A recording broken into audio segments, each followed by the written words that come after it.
Some student, a very good morning, all of you. Hope you are well. Okay, come to the next point. In the previous lecture, we will discuss about the economic exploitation, awakening of the Indians to their rich culture and heritage, political, administrative, and economic unification of country and spread of modern education. Last topic था ये हमारा, जिसमें मैंने आपको बताया था किस तरह से जो एक ब्रिटिशर्स डेवलपमेंट ला रहे थे हमारे इंडिया में। इसी तरीके से आज एक और टॉपिक है उसी से related, role of the press.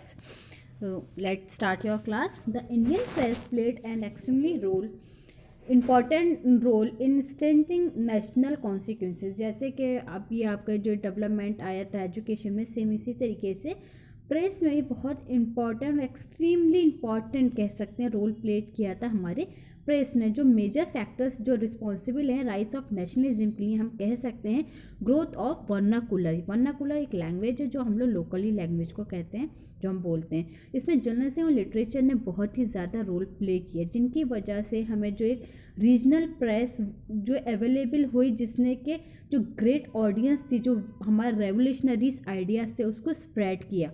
ठीक है, जो वर्कर्स थे, the workers of scholar and writers like the Bankim Chandra Chatterjee, Rabindranath Tagore, Subramania Bharati, Bharatendu Harishchandra and other also important in arousing national consequence. और इसमें ये इंपॉर्टेंट स्कॉलर्स थे जो इंडिया के थे, जो भी मैंने आपको जिनके नाम बताए। ये जो इन लोगों ने अपने आइडियाज़, अपने रेवोल्यूशन, अपने थॉट्स लोगों को स्प्रेड किए, जिससे कि लोग अवेयर हुए कि अब हमें क्या करना चाहिए और क्या नहीं करना चाहिए, हमारे साथ क्या हो रहा है, कंडीशन से अवेयर किया।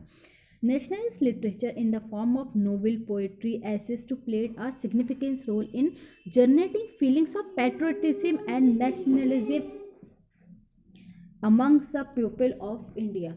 तो यहाँ पर जो नेशनलिस्ट की जो फीलिंग्स थी हमारे लिए, जो पैट्रियटिज्म की फीलिंग्स आई है, ये हमें मेनली जो नॉवेल्स और पोइट्री से मिली है। इनने बहुत ज़्यादा इम्पॉर्टेंट रोल प्ले किया। जब लोगों ने नॉवेल्स पढ़ी और आपकी क्या कहते हैं पोइट्रीज़ पढ़ी, तो इन लोगों के जो दिल में नेशनलिज्म की फीलिंग्स आई। मैं यहाँ पे आपको एक छोटा सा एग्जांपल देना चाहती हूँ। जैसे कि जब कोई, हम इंडियंस हैं, अगर हम बाहर जाते हैं और कोई इंडिया को बुरा कहता है तो हमें बुरा लगता है। क्यों? क्योंकि हमारी फीलिंग अटैच है इससे। हम देखने को तो हम लोग अगर हम इंडिया में रहें तो एक दूसरे से लड़ाई झगड़ा रहता है, हम यूपी वाले हैं, ये वहाँ के, ये दिल्ली के हैं या बिहार के हैं, या फिर कोई रिलीजन की बेस पे, कोई कास्ट की बेस पे, कहीं ना कहीं सब डिस्क्रिमिनेट रहते हैं, सब लड़ाई झगड़े, अलग ही माहौल रहता है। लेकिन अगर हम इंडिया से बाहर जाते हैं तो हम एक इंडियन कहलाते हैं, और इंडियन को कोई अगर बुरा कहता है तो हमें बुरा लगता है। और हम क्यों? क्योंकि हमारी फीलिंग्स हैं, क्यों कोई हमें कह रहा है, ऐसा लगता है हमें। Foundation of the national Congress, next topic है ये आपका, foundation of the Indian national Congress. So formalize the various political association in different parts of the country, prepare the ground of the foundation of the Indian National Congress of Allan Overton Hume, a retired English civil servant in 1885। तो जैसे कि अगर आपको कोई चीज़ करनी होती है तो पहले आप कोई ना कोई इसको ऑर्गेनाइज करते हैं। सेम यही चीज़ थी कि अब हमें डेवलपमेंट चाहिए था, हमें जो अपने इंडिया अपने हाथ में चाहिए था, हमें इंडिपेंडेंट होना था। तो उसके लिए क्या करना होगा, हमें ब्रिटिशर्स के लेवल का तो होना होगा ना। तो उसके लिए फाउंडेशन हुई इंडियन नेशनल कांग्रेस की, जिसमें कि different part of the country जो प्रिपेयर्ड हुआ, उसको फाउंड किया किसने? ह्यूमे ने, जो रिटायर्ड सिविल सर्वेंट थे 1885 में। इसकी फर्स्ट सेशन दिसंबर 28, 1885 में हुई, जिसमें भूमेश चंद्र बनर्जी जो इलेक्ट हुए आपके president. It was attended by the 72 delegates ने अटेंड किया, जिसमें आपके फेमस देखे हैं तो भूमेश चंद्र बनर्जी थे, दादा भाई नौरोजी थे, फिरोज शाह मेहता थे, बरुद्दीन तैयब, एस सुब्रमण्या, लायर दिनेश वाचा, काशीनाथ तिम्बक, तेलंग पी आनंदा, चार्लू एम वीरा राघवाचार्य, गोपाल गणेश अगरवा, जी सुब्रमण्या ले, N G Chandavarkar and Rahmatullah सियानी। ये सब लोग लीडर्स जो इम्पोर्टेंट्स थे आपके इंडियन नेशनल कांग्रेस के। अब इसको बनाने का एम क्या था, वो लोग आखिरकार करना क्या चाहते थे? तो फर्स्टली इनका एम था to seek the cooperation of all Indian, वो पूरे इंडियंस को कॉपरेट करना चाहिए। सेकंड है आपका the erected prejudice of race, religion, caste etcetera, वो किसी भी इस चीज़ में नहीं रहना चाहते थे। प्रीजस्टिस चाहते थे इससे कि किसी को भी कास्ट, रिलीजन और इस सब में नहीं पढ़ना चाहते, बल्कि हम लोग एक इंडियन है और हम सबकी जो भी प्रॉब्लम है वो एक प्रॉब्लम है।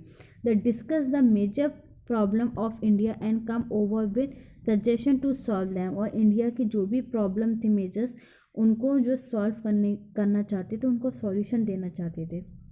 To request the British to involve Indians while taking administrative decision concerning India, और ये रिक्वेस्ट थी इनकी ब्रिटिशर्स से कि आप कोई भी एडमिनिस्ट्रेटिव डिसीजन लेंगे तो आप इंडियंस को शामिल करेंगे। वो शामिल तो जब भी करेंगे जब हम इस कैपेबल होंगे। तो इसी के लिए इन लोगों ने इंडियन नेशनल कांग्रेस भी स्टार्ट की, जो आज आपका कांग्रेस पार्टी भी बनी हुई है। Okay, come to the next point, the moderate and extremist.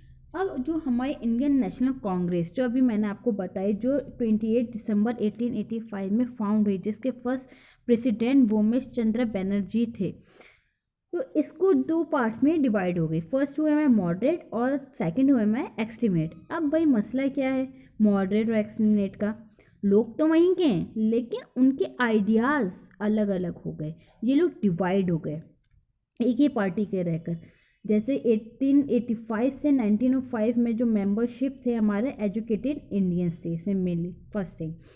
इसमें जो लोग मॉडरेट थे इनके कुछ के नाम मैं आपको बताती हूँ, जैसे दादा भाई नौरोजी, गोपाल कृष्ण गोखले, सुंदरनाथ बनर्जी एंड MG रानाडे, ये आपके प्रोमिनेंट मॉडरेट लीडर थे। अब ऐसे क्या था जो ये डिफरेंट थे एक्सट्रीमिस्ट से? कोई ज़्यादा खास नहीं था, बहुत अच्छी बातें थी।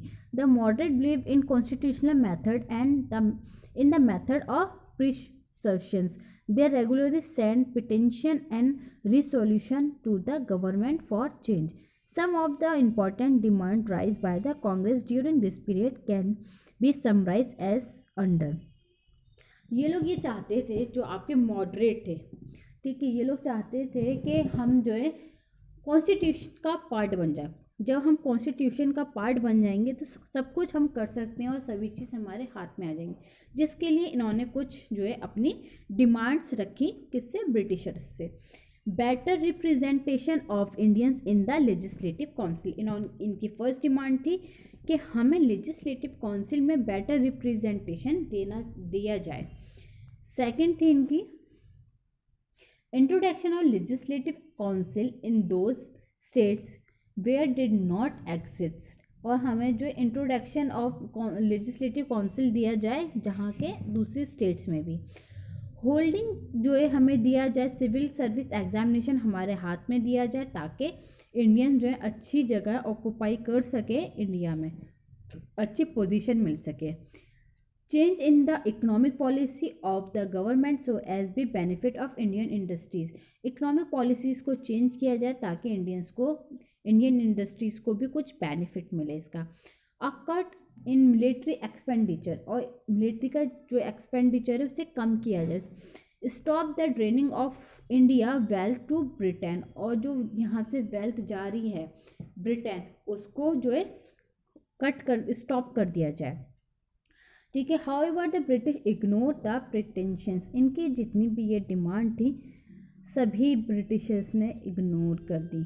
सम इंडियन लीडर लाइक बाल गंगाधर तिलक इन महाराष्ट्र एंड लाला लाजपत राय इन पंजाब, ये दो यानी कि बाल गंगाधर तिलक और आपके महाराष्ट्र में तो लाला लाजपत राय पंजाब में, इन लोगों ने क्या करा? The fulfil the pretension of the British they demand swaraj, इन लोगों ने कहा कि अब हमें ये डिमांड्स हमारी नहीं मान रहे ना, आप मत करिए, अब हम स्वराज लेंगे, जिसमें कि आपके बाल गंगाधर तिलक का एक कह सकते स्लोगन है जो अभी मैं रीड करती, Swaraj is my birth and I shall have it, Swaraj मेरा बर्थ राइट है और मैं इसे लेकर रहूँगा। These leader came to be called the extremists, in leaders को कहा गया आपका एक्सट्रीमिस्ट्स, क्योंकि ये लोग का मानना था कि adopting more extreme measure to achieve freedom, क्योंकि ये लोग बहुत जल्दी ही फ्रीडम को अचीव करना चाहते थे। मॉडरेट वाले क्या चाह रहे थे, अपने एजुकेशन पर्सन थे ये लोग, और ये चाहते थे कि हम कॉन्स्टिट्यूशन का पार्ट बनेंगे और धीरे धीरे लेवल को अपने बढ़ाते जाएंगे। लेकिन क्या हुआ, डिमांड रखी, इग्नोर कर दिया गया, भाई नहीं मानी गई डिमांड कोई भी। लेकिन अब एक्सट्रीमिनेट्स ने कहा ऐसे नहीं मानेंगे अब ये लोग, इनके साथ तो कुछ और ही करना होगा। तो हमें बाल गंगाधर तिलक ने क्या करा, सीधा डिमांड रख दी, मैं तो अब स्वराज लेकर रहूँगा, मुझे आज़ादी चाहिए क्योंकि ये मेरा बर्थ राइट है। ओके, तो ये था सिर्फ इतना छोटा सा डिफरेंट। वो बहुत जल्दी से फ्रीडम चाह रहे थे, ये स्लो मॉडरेट वाले थोड़ा मॉडरेट तरीके से, और एक्सट्रीम तो एकदम कहते हैं ना एक्सट्रीम एकदम लेवल पे पहुंच जाना, एक्सट्रीम लेवल पर। तो जल्दी से इनको आज़ादी चाहिए थी, इसलिए बाल गंगाधर तिलक और आपके लाला लाजपत राय, ये दोनों लोग फेमस हैं आपके एक्सट्रीमिस्ट लीडर्स थे ये आपके, और मॉडरेट थे आपके दूसरे लीडर्स, जिसमें कि आपके सबसे ज़्यादा फेमस है Dadabhai Naoroji, Gopal Krishna Gokhale, Surendranath Banerjee and M G. Ranade. Okay, तो मैं अपना ये आज का टॉपिक यहीं क्लोज करती हूँ। नेक्स्ट टॉपिक है आपका पार्टीशन ऑफ बंगाल, मैं आपको नेक्स्ट वीडियो में देती हूँ।